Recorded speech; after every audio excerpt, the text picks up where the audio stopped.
श्रीगणेशाय नमः।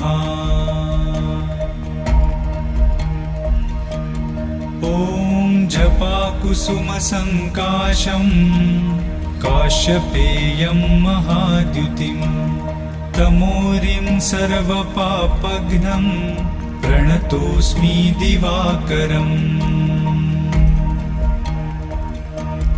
ॐ दधिशङ्खतुषाराभं क्षीरोदार्णवसम्भवं नमामि शशिनं सोमं शम्भोर्मुकुटभूषणम्।